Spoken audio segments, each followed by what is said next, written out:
If the home is deserving, let your blessing remain with them. But if the home isn't deserving, take back your blessing of peace. Sinabi ng Panginoon sa kanyang mga disipulo, pag pumasok kayo sa isang bahay, pagpalain nyo, pero pag di karapat dapat ang bahay na ito, bawiin nyo ang blessing. Happy New Year, mga kapatid! Palakpakan natin ang Panginoon sa ating unang Sunday worship sa taon na ito. Pero ang Happy New Year, saan niya nakabase? Marami, pero isang napakahalaga, a happy new home. A home could be bad, it should become good. When a home is good, it should be better. And when a home is already better, it should be best. Because room for improvement is the biggest room in the world. And the Bible tells us that God changes us from glory to glory. Lalo naman dapat ang home life. Happy new home. Dear Lord, we thank you for homes. We thank you for households. We thank you for families with complete members. We thank you, Lord, for families whose other members are not present, but you are present. We thank you, Lord, for whatever you give us. Ang dalangin namin, ayusin, pagpalain namin kung ano man ang binibigay nyo. At lagi, Lord, sa aming pagsunod sa inyo, sa aming pagsisikap, ito yung mapabuti pang lalo. Lord, we ask you to be our speaker. Give us a simple message that will remind us of the basics of how it is to be happy. Teach us, speak to us. In the name of your Son, Jesus, we pray. Lagi tayong nananalangin, we wish, we pray for happiness, happy birthday, happy new year. Pero ang laking factor ang pamilya para tayo maging masaya. O kung ano man ang nalalabi sa pamilya kung ito ay hindi kumpleto. How do you have a happy new year? It's important to have a happy home. So ang mga paalala ay gamot daw, sabi ng matatanda, sa taong nakalilimot. Kaya tayo ngayon bilang unang araw ng ating Sunday worship sa taon na ito, balikan lang natin ang mga basics. Kung tayo naman ay hindi makakalimot sa mga simpleng bagay, lahat ng mga complicated na bagay ay malalagay din sa ayos. So balikan natin ang mga basics ng isang masayang pamilya. Man, husband, father, sa mga kalalakihan, at kasama ng buong parents. Be godly. Yan ang number one duty ng tatay, ng padre de pamilya, maging makadiyos. Hindi lang maghanap buhay, kundi maghanap biyaya. Pagka ang magulang, lalo yung head of the family ay makadiyos, dumadali ang pagdaloy ng pagpapala sa buong pamilya. At pagka yung magulang o yung head of the family ang hindi makadiyos, magulo, napakadali ring pasukin ng kadiliman ang isang mag-anak. Halimbawa si Cornelius, isang Roman official, pero God-fearing, bagamat hindi siya Jew, Acts 10:2. Cornelius was a very religious man. He worshiped God and so did everyone else who lived in his house.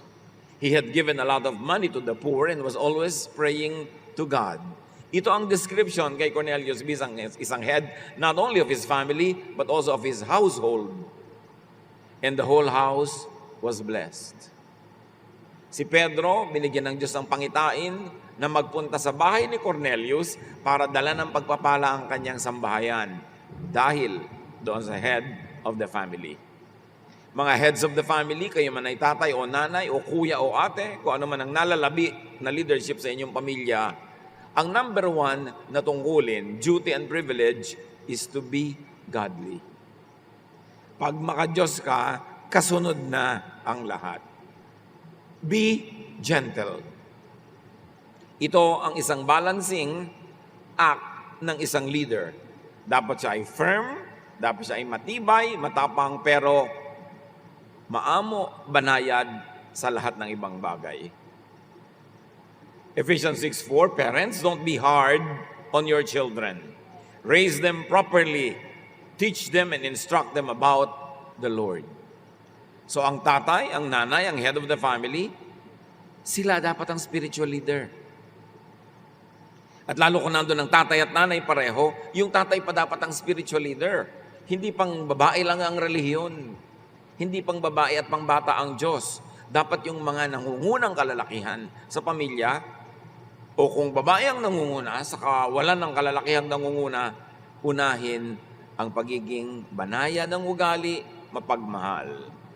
Kasi kung tayo ay mapagmahal sa ating mga anak, we produce happy children, and happy children make a happy home, and a happy home creates a happy adulthood for everybody. Marami mga pag-aaral sa psychology, psychiatry, and even sa sociology na nagpapatunay na pagka pangit, masaklap, masakit, mapait, malungkot ang pagkabata ng isang tao, madalas nakakaroon siya ng mga sakit na pangdamdamin na nagiging mahirap siyang makasundo, makasama pagtanda niya, o kaya nahihirapan siyang makipagkapwa-tao. Nahihirapan siyang magtiwala, nahihirapan siyang umibig kasi pinalaki siya na salat sa pagmamahal. Ang laki ng pananagutan ng mga tatay at ng mga nanay sa social problems ng isang bansa. Kasi ang social problems are created by people. And usually people who create social problems are people who came from broken, sad, bitter homes. Kaya para gumawa ng isang matibay na republika, dapat ang bahay, ang tahanan, matibay, masaya. Kasi doon pinalalaki, hinuhubog ang utak ng bawat miyembro. Sa mga kababaihan naman, woman, wife, mother, at isama na rin natin ang mga father. A good father is also a good mother and partly a mother. Be efficient and fruitful. Dapat ang babae, mabunga, maraming trabaho, maabilidad, hindi lang pambahay. Kahit nung araw pa, unang panahon, maski sa Israel nung unang panahon, ang mga napakahuhusay na babae ay hindi lang pambahay. Kaya i-describe yung napaka-ideal woman sa Proverbs 31, a truly good wife is the most precious treasure a man can find. Her husband depends on her, and she never lets him down. She knows how to buy land and how to plant a vineyard, and she always works hard.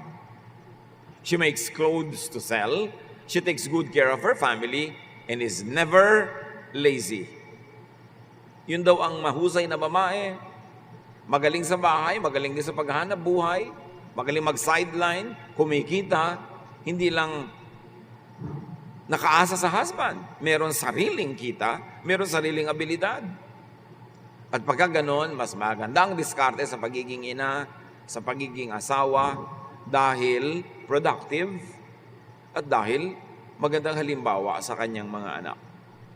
At hindi lang yon, siya ay nakadadagdag sa kariwasaan ng tahanan. An abundant home is easier to become a happy home.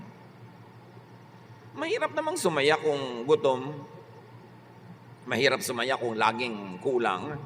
Kaya napaka-ideal na ang babae ay magaling din maghanap buhay. In fact, mas nagkakaroon siya ng magandang pakikitungo sa kanyang asawang lalaki kung siya may sariling income. Kasi yung kabaitan niya, kabutihan niya, likas, hindi lang dahil umaasa kasi siya. At pagka hindi siya binigyan, ay mawawalan siya ng support. It creates a better person if you are not dependent on others. Your kindness becomes natural and you are not kind out of necessity. So sa husband and wife, sa couple, ano ang old-fashioned but very important and always true na payo? Be faithful. Kailangan pa bang i-memorize yan? Couples should go back to old-fashioned faithfulness to each other. Sa dinami-rami na eksperimento ng lipunan, maski yung sex revolutions noong 50s and 60s, and hanggang sa 70s, at yung loose morals na umuuso sa napakaraming lipunan, hindi naman nag-produce yun ng happiness eh. Hindi naman sinabi ng mga tao na because I'm unfaithful to my husband or to my wife, because I'm an adulterer, because I am playing with everybody else, I became happier. Wala namang ganun. This unfaithfulness business to the couple, of the couple, is a failure. It's a grand social failure. Not to mention that it's a grand moral failure. Ang tunay na kasiyahan, katatagan, kasiyahan pa rin ng pamilya ay yung maging matapat ang mag-asawa sa isa't isa, no matter what. Siyempre, as is where is, na yung napangasawa mo, Yun na talaga ang dibdibin mong partner sa buhay. Tanggapin mo na ang lahat ng kulang, i-enjoyin mo ang lahat ng maganda at magagaling na bahagi nun, at tanggapin mo yung kulang. Kasi yung mga kulang sa asawa mo, pag hinanap mo sa iba, may makikita kang nasa iba yung kulang na yon. Pero yung makikita mong iba na yon, may ibang kulang na naman yon. At di ka titigil ang kakahanap tulad ng woman at the well sa Samaria. Sabi ni Jesus, bring your husband here. Sabi niya, I have no husband. At sabi ni Jesus, tama ka. Because the man in your house right now is not your husband, and the 6 others who were before him were not your husband. So ang babaeng ito hindi tumigil ng kakahanap ng mapapartner sa buhay, hanggang tumanda na lang siguro siya, maghahanap siya kung hindi siya natagpuan ni Jesus at kung hindi siya nakinig kay Jesus. Yung mga experiment na yan, yung mga paghahanap ng mga iba, mga kulang din yan kahit sa mapunta. Kaya dapat sinupin, mahalin, patibayin ang inyong samahan ng mag-asawa. Exodus 20:14, be faithful in marriage. Kung may konti mang pleasure na napapalayong unfaithful, ang laki ng bayad. Ang laki ng social cost, moral cost, and even financial cost. Proverbs 5:18, mga lalaki ang pinapayuhan, pero siyempre, good for women din ang payo. Be happy with the wife you married when you were young. Sa ganun, maging masaya ka. Turuan mong sarili mong manatiling masaya at umimbento ka ng kasayahan kasama ang babaeng pinakasalan mo ng mga bata pa kayo. Hindi yun, nung tumanda na siya, nagkakaroon ka na ng interes sa ibang bata. It never works. It never worked. It never will. Kaya yung institution of faithfulness to marriage is an institution because it has proven to be effective. Generally, universally, yun talaga ang effective approach. At mahalaga sa happy home, husband and wife especially, be peaceful, be peaceable. Kailangan ang laging pinopromote peace. Dapat madali kang makasundo, madali kang makipagkasundo, madali kang makipagmabutihan sa iyong sariling asawa. Because a peaceful partnership means happy parenting and it leads to having a happy home. Mahirap sumaya ang bahay na nag-aaway ang tatay at nanay. Mas madaling pasayahin ang lahat kung gagawa sila ng paraan na magkasundo. Proverbs 15:17, a simple meal with love is better than a feast where there is hatred. Ang sinasabi lang sa atin, simplify to have more space for happiness. Kung magkakaroon ng kaligayahan, kapayapaan, katahimikan, contentment sa simpleng pamumuhay, tama na ang simple kaysa maluho, magarbo, pero complicated. Kaya yung mga pamilya na binebless ng Panginoon na yumaman ng higit sa dati, o dating hindi nga mayaman, tapos yumaman, dapat huwag niyong payagan na ang inyong pag-asenso, pagyaman, pagkakaroon ng mas maraming pera o mga kabuhayan, ay maging hadlang para kayo maging masaya. Huwag payagan na kung nagkapera ka ngayon, ibinabahay mo na tuloy si Kulasisi. Mabuti pa wala ka nalang pera para wala kang pambahay sa kanya kaysa merong ganon. Yung nagkaroon ng pera yung mga anak, nagkabisyo-bisyo, nagkawindang-windang ang buhay dahil yumabang. Dapat walang ganon. Pag pinagpapala ka ng Panginoon, binigyan ka ng mas marami ngayong pera kaysa dati, mas dapat kang matapat sa Panginoon at sa isa't isa. Hindi yung gagamitin mo yung blessing as a tool para ka maloko ng demonyo. Gagamitin mo yung tool na blessing para mapariwara, mapasama, para gumawa ng hindi tama. Mababawi ang ganong blessing. At kung hindi man yun mabawi, mawawala niya ng bisa. Hindi magiging blessing ang bisa nun, magiging curse. Don't allow God's blessing to become curses in your life. What you do with the blessing will keep it as a blessing or will turn it into a curse. Proverbs 25:24, it is better to stay outside on the roof of your house than to live inside with a nagging wife or husband. Yung mga bahay noon sa Israel, ang bubong nila, pwede ka dong matulog. Yun nga, yung mga upper room eh. Flat kasi. Pero, maginaw kung maginaw, mainit kung mainit. Maulan, mahangin. Pero ang sabi ng Proverbs, mabuti pa, tumira ka na lang sa sulok ng bubong ng bahay nyo kaysa sa loob nga ng bahay na maginhawa. Tapos yung asawa mo naman, walang tigil ng yakiti, yakitak. Kaya iwasan na yung naging-naging. Wala namang nagbabago, kananag mo eh. Meron ba? Yun namang ninanag, kaya hindi tumitigil yung nagger, kasi hindi ka nakikinig. Kung nakinig ka ba naman, di titigil na yung magnag. Pero dahil ayaw mong makinig, yun namang nagger, ayaw tumigil, pareho nila kayo mag-ceasefire para tumahimik ang buhay. Kung dakdak ka ng dakdak, wala naman nakikinig, sayang ang pagod, nagkakalayo-layo lang ang mga loob nyo, manahimik na lang, lunukin ang laway, magtiyaga, magtiis. Yun ang sikreto ng masasayang pamilya, hindi yung nasisiyahan ka lagi sa mga kasama mo sa buhay, kundi tinuturuan mo ang sarili mong tanggapin sila, enjoyin ang kanilang mga katangian, at patawarin, takpan ng pag-ibig ang kanilang mga kakulangan. Do not unnerve one another. Do not get into each other's nerves. Huwag niyong laging inisin ang inyong asawa, ang inyong anak, ang inyong magulang, kasi yung bahay para yung swimming pool. Bawat pangiinis mo, pagtalikod mo sa tungkulin, pagtataksil mo, nagbubuhos ka ng lason doon sa pool, na kayo-kayo naman ang lumalangoy-langoy din doon, kayo din ang malalason. Bakit lalasunin ang sariling tahanan? Kung yung asawa mo, lagi mong kailangang inag, hindi rin naman nagbabago, ikaw na lang magbago, o stop nagging. Pero tandaan nyo, pag may nagger, pakinggan nyo yung point. Baka may point siya eh. Bakit ba siya nagnag? At pakinggan. At kung tama ang kanyang point, ibigay para matahimik kayo. Pero dahil nga hindi naman lahat ng tao nagkakasundo kung ano ang tama, kung ano ang pinakamabuti, magpatawaran na lang, magpasensyahan at tigilin ang mga ugali at asal na nakakapagpagalit sa kapwa. Kahit ka pa tama. Pag nagalit mo siya, mali na ang bunga para sa lahat.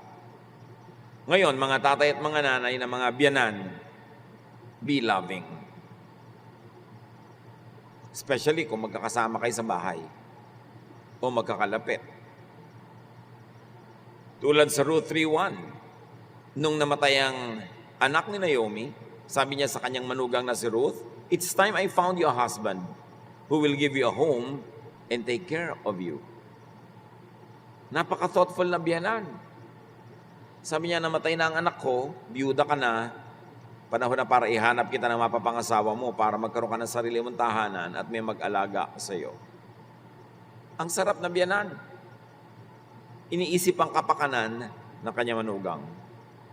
Mga biyanan, kung kayo may mga manugang na, one great way to love your son or daughter is to love his or her partner.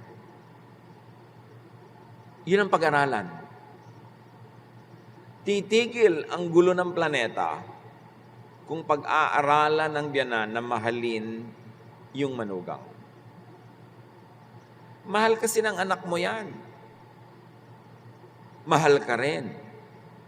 Pag lagi mong hinati ang puso ng iyong anak, lagi mong sisirain ang iyong manugang, lagi kang magdadrama, magpapaawa, aawayin mo ang iyong manugang, yung anak mo nagdurusa. Gusto mo bang gawin sa anak mo yun na nagdurusa siya? Mahalin ang mahal ng inyong anak para tahimik ang planeta. May kilala nga ako isang lalaking lagi nag-aaway ang kanyang nanay at ang kanyang asawang babae. Gusto na niya magbaril sa sarili. Sabi niya, alam mo, gusto ko na magbaril sa ulo ko kasi ang gulo-gulo ng nanay ko at asawa ko. Sabi ko, bakit hindi yung asawa mo at nanay mo ang barilin mo? Ayaw naman niya. Siyempre, joke. Pero ang point, ginugulo niyo ang inyong anak pagka hindi niyo patatanggapin yung napangasawa. Kahit babaeng tamad, babaeng magastos, ang kapal-kapal mag-makeup, yun na yung napangasawa ng anak niyo eh. Kahit pa yung mga kamag-anak niya, laging nandun sa bahay ng anak niyo. Yung nanay niya, laging nandun. Tapos pagka uuwi yung nanay niya, daming bit-bit. Hayaan nyo na. Hindi nyo rin naman mapipigil. Be wise. Mas mabuting minamahal nyo kaysa tinatanggihan ang inyong manugang. May mga manugang talagang mahirap mahalin. Totoo yun. Pero mas mahirap makipagyera sa kanila. Kasi mahal din yun ang inyong anak. Hirap din lang at hirap. Doon na kayo sa mas maganda ang bunga. Yung kayo na ang maging mapagbigay, kayo na yung maging mabait, para tahimik. Exodus 18:24, Moses followed Jethro's advice. So yung biyanan ni Moses, nagbigay sa kanya ng magandang payo at sinunod naman niya. So mga biyanan, be wise. Para nakakapagbigay ng magandang payo, hahangaan kayo na inyong manugang at pag nagsalita kayo, kayo susundin. Kasi nakikita nilang hindi kayo biased, mahal nyo rin sila, kapakanan nila ang inyong hinahanap, magpayo man kayo, mas papakinggan kayo. Earn your right to be heard. You don't get to be heard only because you're older or because you are the in-law, but because you have proven yourself to be wise. O mga anak namang lalaki at babae, sons and daughters, listen to your parents. Siguro less than 1 to 2% ng magulang ang magtuturo ng mali na alam nilang mali yun. Mali man ang maipayo ng magulang, baka nagkamali lang dahil tao lang, pero hindi sasadyaing ipahamak ang anak. So, general rule, makinig kayo sa inyong mga magulang. At kung sakali ang sinasabi ninyo ay talagang labag sa karunungan, katalinuhan, sa common sense, ipaliwanag nyo ang inyong pagtanggi sa isang galang na paraan. Pero, kung pipili lang kayo ng susundin, kalooban nyo o kalooban nila, lalo't kayo mga menor de edad, makinig kayo sa magulang nyo. Kasi hindi kayo ipapahamak ng magulang. Kabutihan nyo ang laging iisipin nila. Proverbs 6:20, obey the teaching of your parents. Akala nyo ba kung may internet, kung may mga school, mas marurunong ang mga kabataan kaysa matatanda? No. Those who are in the information age, in the information technology, are only better informed. It doesn't mean that they are wiser. It takes time to be wise. It takes living a life, a long life, to be wise. You could be better informed, but what you do with that information has no guarantee that it would be a wise interpretation of the information that you know. Hindi ko mas maraming facts na alam ang bata, mas mahusay na ang kanyang utak. Kaya kailangan laging nagde-defer, nakikinig sa elders. Ephesians 6:1-2, children, you belong to the Lord, and you do the right thing when you obey your parents. The first commandment with the promise says, obey your father and your mother. Go back to that old-fashioned template na sumunod. Mga bata kasi akala nila, alam na nila. Lalo ang mga bata ngayon, mas maagang kumikita ng pera, mas maraming pera ang kabataan ngayon kaysa nung araw. And sometimes they interpret their financial independence as really independence from the spiritual guidance of their parents. Yun yung blessing na nagiging curse. Dapat kahit may kotse ka, kaya mong lumayas ng lumayas, umandar ng umandar, makikinig ka pa rin sa magulang mo, pagka pinipigil ka. Marami kang pera, pero pinipigil ka rin ng magulang mo sa ganung mga uri ng puntahan at gagasusin, makinig ka pa rin. Don't let that blessing, material blessing, the freedom that society gives you now, don't turn it into a curse. Listen to the wisdom of those who have lived a life longer than yours. And children, bring joy to your home. Not problems, not troubles. Ang iuuwi niyo sa bahay, kasiyahan. Magbabalita kayo sa magulang niyo yung maganda, yung masaya. At kung meron mang hindi maganda, hindi masaya, dahil lang beyond your control. Bawat isa may pananagutan na mag-ambag sa ikabubuti ng pamilya. Alam namang tatay mo lang yung nagpapabuti ng pamilya nyo, tapos lahat kayo, winawaldas nyo yung pamilya nyo. O nanay lang yung gumagawa ng mabuti, tapos yung tatay hindi, yung mga anak hindi. O anak lang ang gumagawa ng mabuti, yung mga magulang hindi. It will never work. It will have to be everyone's effort. Home nyo yan eh. Dapat lahat may contribution. Proverbs 15:20, children with good sense make their parents happy, but foolish children are hateful to them.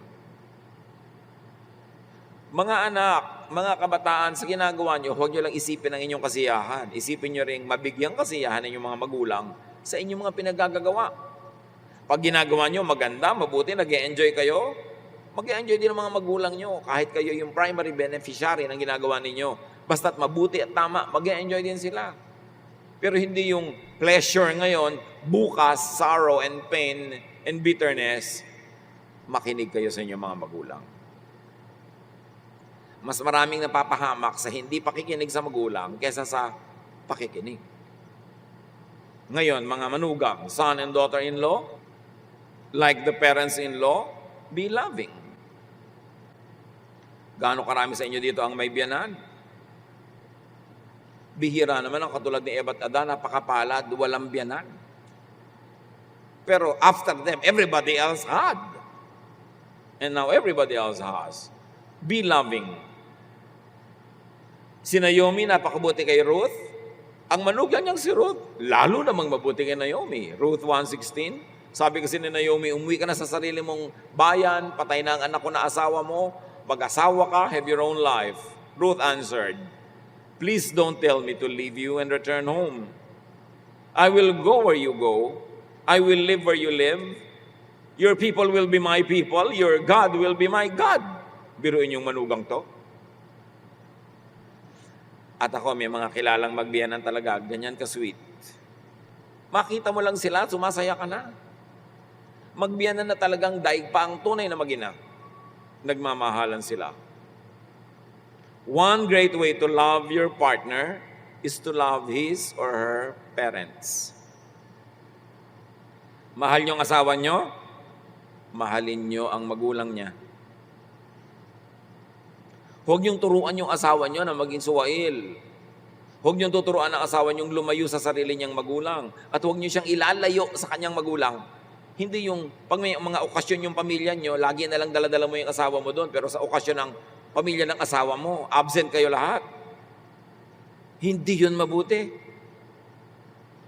Dapat nga, ito pang anak ka nagtutulak sa kanyang asawa na, o punta ka sa nanay. Kung hindi ka makasama, papuntahin mo. Ito, dalhin mo sa kanya, regaluhan mo. Ganito nang mabuti at makadiyos sa manugang. Mahalin mo ang magulang ng iyong asawa. And listen to your parents-in-law. Makinig. Huwag magdunong-dunungan. At kahit mas marunong ka pa, give them the honor na magsalita, makinig. At kung hindi man masama ang pinapayo, sundin. Exodus 18:24, Moses followed Jethro's advice. Si Moses na yun, nakinig pa sa biyanan. Sino ka para hindi makinig? Yan ay kakatahimik ng mundo, hindi yung mga kabaligtaran. Mga biyanan na nakipag-away sa manugang na nakipag-away sa biyanan, walang katapusang gulo yan. At dapat natutunan natin that it never works. And if it doesn't work, change it. If the shoe does not fit, don't wear it. At sa lahat naman ng miyembro ng pamilya, everyone provide for the family. Mag-contribute. Kung pwede ka nang maghanap buhay, kumita, maghanap buhay ka, kumita ka, mag-contribute ka sa gasto sa bahay. At kung hindi ka pa pwede maghanap buhay, dahil sobrang bata pa, o sobrang matanda nang hindi na pwedeng maghanap buhay, tumulong naman kayo sa pagtitipid, sa pagko-conserve, sa pag-aalaga ng resources ng pamilya. 1 Timothy 5:8, people who don't take care of their relatives, and especially their own families, have given up their faith. They are worse than someone who doesn't have faith in the Lord. Ang sino man daw na hindi kumukupkop, tumatangkilik, tumutulong sa kanyang sariling pamilya, ay tumalikod sa Diyos. Mas masahol sa mga taong walang pananampalataya sa Diyos. So, being good to your family is high religion. Pero tatandaan nyo ito hindi lang one yung good, tapos lahat ng iba bad. Dapat hindi ganun. Hindi lang isa yung naghahanap buhay, tapos yung lahat yun ng iba, nagwawaldas. Hindi lang isa yung nagdadala ng makakain, tapos yung iba kain lang ng kain, dapat lahat nagdadala. O tumutulong man lang ng conservation, ng pagtitipid. Everybody in the family should give and contribute to family finances. Do not just take. Pagka ang isang tahanan ay one-income family, usually, lagi na lang kulang ng pera. O lagi na lang na may nangaabuso. Dapat lahat mag-contribute. Kasi lahat nagko-consume. And very importantly, everybody in the family learn to forgive. Colossians 3:13, put up with each other and forgive anyone who does you wrong, just as Christ has forgiven you. Itong verse na ito, alam na alam natin. Paulit-ulit. Forgive, forgive, forgive. Ito na lang ang tanong. Sinunod nyo na ba? Okay, may atraso sa iyong biyanan mo, ang manugang mo, ang kapatid mo, ang nanay mo, tatay mo, anak mo. Sinunod nyo na ba itong forgive, forgive na to? O parang dekorasyon lang sa tenga? Kasi para talaga tumalab, dapat sundin. Mahirap po magpatawad. Tama. Pero mas mahirap hindi magpatawad. Mahal ang bayad pag nagpapatawad ka. Pero mas mahal ang singil sa hindi nagpapatawad. Mahal din lang at mahal, doon ka na sa mabuti, sa itinuturo at inuutos ng Diyos. Ito, magsisimula na naman isang bagong taon. Huwag nyo nang i-carry over to this new year, yung mga dati nyong galit, inis, nanakit, tampo. Dapat wala na yun. Kasi isang malaking kasinungalingan at kabalbalan na magsabi ng Happy New Year, tapos hindi ka nagpapatawad. How can you be happy na hindi ka nagpapatawad? How can you make other people happy na hindi ka nagpapatawad? And very importantly, how can you make God happy na hindi mo sinusunod ang kanyang utos? Marami, church ng church, amen ng amen, hallelujah ng hallelujah. Pero hindi nagpapatawad. Don't expect to be happy. Lalayuan kayo, magiging mailap ang kaligayahan pag hindi kayo marunong magpatawad. Lalo na yung mag-asawa, nagkamali yung asawa mo, talagang napakalaking kasalanan. O sige, makipaghiwalay ka na forever. Hindi naman kayo naghihiwalay. Pero hindi ka rin nagpapatawad. Eh di kalahating impacto, kalahating santo, kalahating demonyo, kalahating masama, kalahating mabuti, kalahating hindi mabuti, kalahating langit, kalahating impyerno ang buhay mo. So lalangitin mo na lang, buuin na. Limutin na, magpatawad na. Hindi ko po magawa, magtiyaga ka. Buntot mo, hilahin mo. Kasi ang hindi pagpapatawad, may kasamang sumpa. Bitterness, anger, and you cannot be happy. So magpatawad dahil banal ka. Pastor, hindi po ako banal. Pues magpatawad ka dahil matalino ka. Dahil man lang sa katalinuhan, magpatawad ka. Kasi yun ang itinuturo ng Diyos. At yun ang path to happiness. At lahat sa pamilya, you really want a happy home, serve God. Siyempre naman, God is all-sufficient, self-sufficient. God cannot really be actually served because God does not need human service. But sabi niya, whatever you do to the least of these people, you do to me. So by serving the weak, the needy, you serve God. By serving people in the church, attending to their spiritual, emotional needs, and even up to a point, their practical needs, their hunger, their poverty, their sicknesses. By serving people, you serve God. And happiness resides in serving. Yan ang isang sikreto na hindi nadidiscover ng iba na hindi naglilingkod. May ligaya na para lang sa naglilingkod sa Diyos. Kaya sabi ni Joshua sa Joshua 24:15, my family and I are going to worship and obey the Lord. As for me and my house, we will serve the Lord. Because godly service leads to a very godly life, which brings about happiness. May chain reaction. Pag naglilingkod ka sa Diyos, ang nagiging ending, kaligayahan. Kung tama ang paraan ng paglilingkod. Hindi naman kung mo nagsasakripisyo kayo, sumasaya ka na. Dapat galing sa tamang attitude at tama ang method. and everybody in the family. Total, ang pinag-uusapan natin ngayon ay puro mga old-fashioned templates. Love more. Mag-effort magmahal. Sa una, effort yan, pero mamaya habit na. Likas na. 1 Corinthians 13:4-5.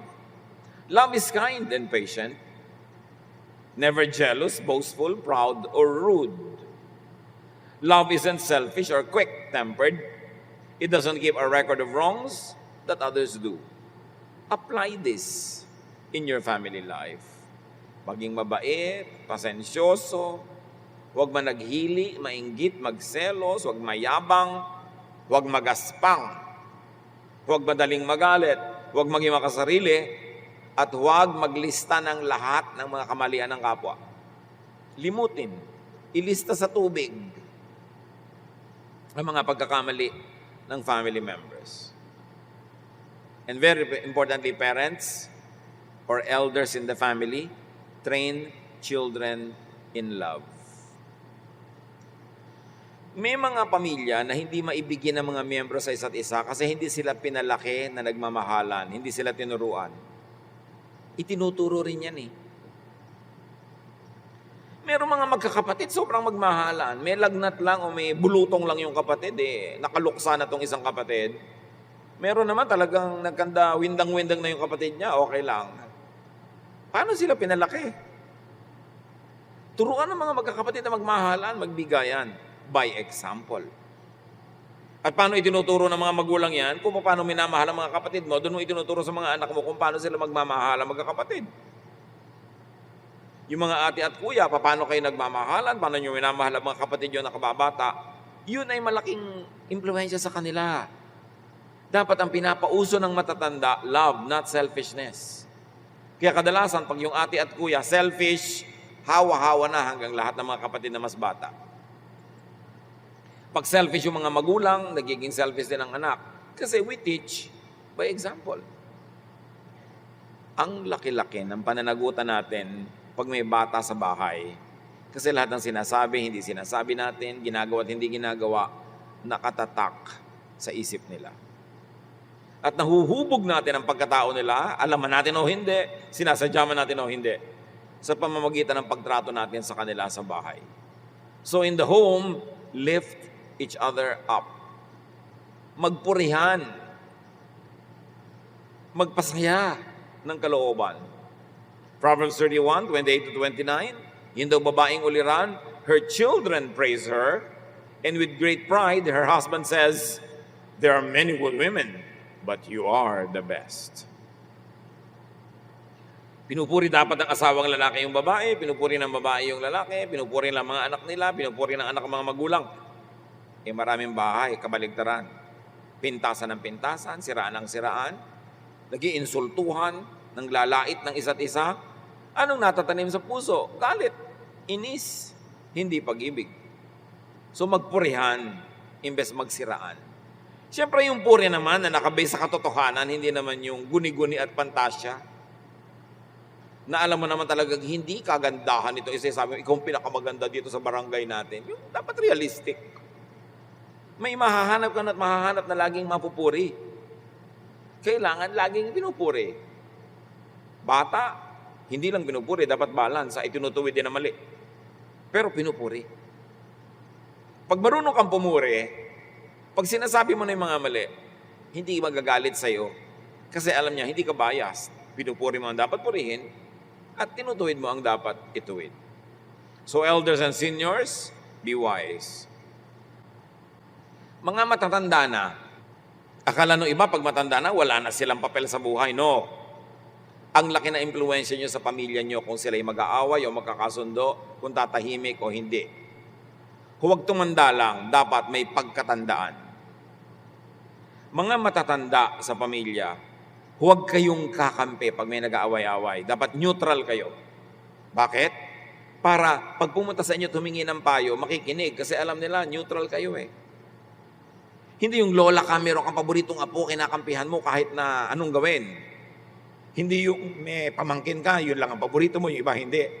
Proverbs 16:31, gray hair is a glorious crown worn by those who have lived right.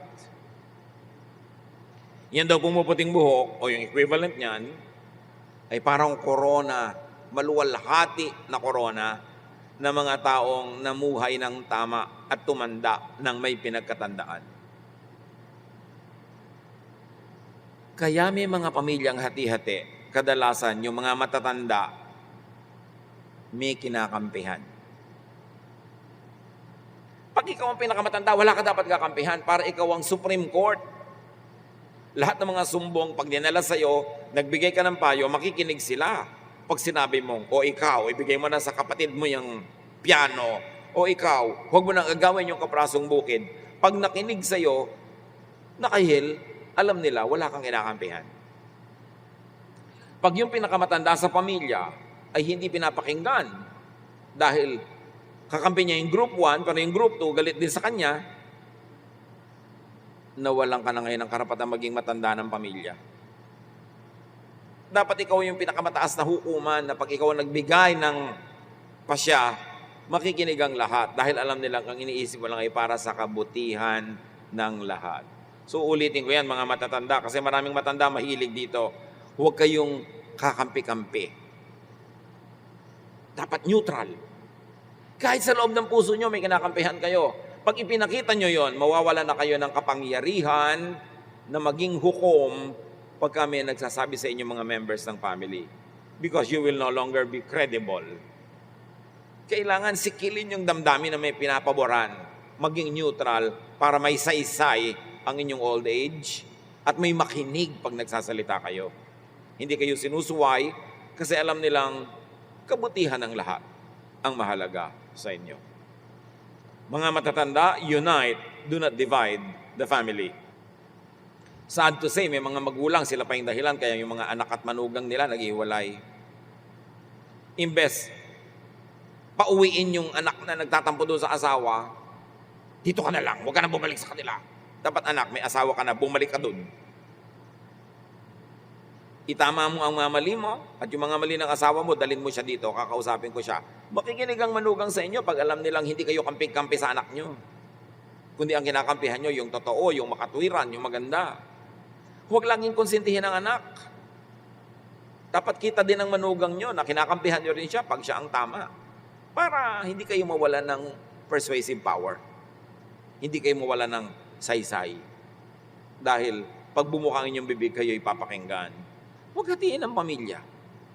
Kung kayo may mga anak, magpapamana kayo, be fair. Huwag lang yung paborito nyo ang maraming-marami kasi anak nyo lahat yan. Pagka ang matanda kasi ang may paborito, nagkakanda, windang-windang ang buong mag-anak. Dapat neutral. Dispense wise and godly counsel when asked and when needed. Hindi ko mamatanda, bigay kayo ng payo, hindi naman kayo tinatanong. Dapat antayin nyo rin hanggang kayo ng payo. Earn your right to be heard. So, ito ang isang pinakamalaking tukso sa matanda na bigyan ng hatol ang lahat ng kaso. Dapat hayaan nyo rin yung mga bata mag-isip kung ano gusto nilang gawin sa buhay nila. Iba na ang panahon, may mga iba ng method, ibang pamamaraan, ibang mga pagpapahalaga. Hindi natin kailangang isiksik ngayon kung ano ang pamamaraan natin nung unang panahon. Pero kung tayo ay nakikita nila niya neutral, matalino, tatanungin nila tayo. So mas mainam, antayin natin tayo'y tanungin kesa kada liko ng mukha natin, lahat ng titingnan natin tayo'y nakikialam, nanghihimasok, nagpapayo. Makakainisan tayo nun. So pati mga matatanda, dapat ding lumagay sa lugar na inaantay nyo matanong kayo. Hindi kayo laging nagdidikta sa mga tao kung anong gagawin. Kasi yung panahon ninyo ay noon yun. Live in the present. Makibagay sa panahon. Huwag ibalik ang ngayon sa kahapon. Hindi yun mangyayari. Dapat pag-isipang mabuti kung ano ang mga karunungan ng kahapon na maaaring magamit hanggang ngayon. At ilagay ang sarili sa tama para hindi tayo nalalapastangan. Be as independent as possible. Mas maganda yung kung kaya ng katawan, mas independent ka, hindi lagi kang merong demands. Mas magiging kaibig-ibig ang takbo ng buhay kung kahit ikaw, kung kaya ninyo, kaya natin, mas independent tayo. So lahat naman ng mga miyembro ng pamilya, defer to, respect, and be sensitive to seniors. Mas marami silang wisdom. Kahit mas marami tayong information na nakukuha sa Google ngayon, iba ang wisdom ng may edad. At huwag na nating hintayin na sila yung magpayo without being asked. Humingi na tayo agad ng payo. Kasi it makes them feel good. Nagiging mahalaga pa sila, lalo't kung ang payo nila ay may saysay. Home life, especially childhood, very often shapes lifelong mindset, values, and psyche. Kung ano ang korte ng iyong tahanang nilakihan, kadalasan yun ang nagiging korte ng iyong utak. Liban na lang, sobra kang galing at talino na nalalampasan mo ang mga limitasyon ng iyong kabataan. At may mga ganon. Pero maraming tao, a great majority, hindi nila nalalampasan yung korte ng kanilang bahay nung araw. Nagiging ganon din sila. At nagiging ganon din ang mga tahanan na lilikain nila pag sila na ang mga magulang. Whatever you were not happy with when you were a child, at may sense naman na hindi naman talaga nakakatuwa yun, huwag nyo nang ulitin sa mga bagong tahanan na kayo na ngayon ang namumuno. Kung ano man naging kapintasan ng ating mga lola at lolo, mga magulang, huwag na natin maging kapintasan kung tayo na ang magulang. Matuto tayo sa mga leksyon ng nakaraan para lalong mapabuti ang bawat isa. Make your home as happy as possible, especially for children and for seniors. Dapat ang tahanan very child-friendly and senior-friendly. Bakit? Children and seniors are usually bound to the house. Sila ang laging nasa bahay at sila ang walang laya at walang kakayahan na laging umalis ng bahay. Yung mga middle-aged, yung mga young adults, umaalis yan, gumagawa ng sarili nilang buhay pag wala sa bahay, may sariling fun and happiness, pero yung bata at matanda lagi nasa bahay. So dapat child-friendly at senior-friendly ang bahay. Kung may matanda na nakatira sa inyong bahay, igawa nyo na siya ng kwarto sa baba. Huwag nyo nang pagapangin sa hagdan araw-gabi. At yan ang lagi ko ipinapayo sa nagpapagawa ng bahay. Uy, ang ganda ng plano, ang ganda ng bahay. Wala kayong kwarto sa baba. Tatanda kayo. Liban na lang, meron kayong elevator na 1.2 to 1.4 million. Pag nagpagawa kayo ngayon na 3 ang sakay, isang tao, isang pasyente, isang wheelchair. Liban na lang meron kayong ganon, mag-provide kayo sa baba ng kahit malaking living room na pwedeng maging kwarto ng matanda. I-design ninyo ang inyong mga bahay na friendly sa matatanda. Gusto nyong alagaan ng nanay nyo, lola nyo sa inyong bahay, gumawa kayo ng maliit na silid, kahit maliit, doon sa baba. Importante, nakakalimutan lagi ang hagdan. And having and giving a home happy is everyone's project. It's everyone's responsibility. If a family member is irresponsible, another member has to stand in the gap. Bawat isang irresponsibleng miyembro ng pamilya, another responsible member has to take his or her place. Nadodoble ang trabaho ng isang responsable pag kailangan niyang pagtakpan ng isang irresponsable. So take your correct place and make your home a magnet for blessings. Matthew 10:13, sabi ni Jesus, if the home is deserving, let your blessing remain with them.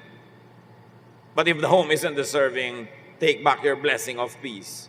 Nakita nyo, si Jesus mismo nagsasabi, pagkarapat-dapat ang isang tahanan, panatilihin nyo ang inyong pagpapala. Pero kung hindi, bawiin nyo ang pagpapalang na ibigay nyo na. Si Jesus pa may sabi nun. So dapat ang mga tahanan natin, magnet sa blessing. Nakakaakit ng blessing, hindi ng sumpa. Nakakaakit ng kaligayahan, hindi ng lungkot. And everyone in the family has the responsibility to make it happen and to keep making it happen. Make your home worthy of blessing. Do your part. Enjoy your share in a happy home. If your home is bad, make it good. If it's already good, make it better. And if it's better, make it the best.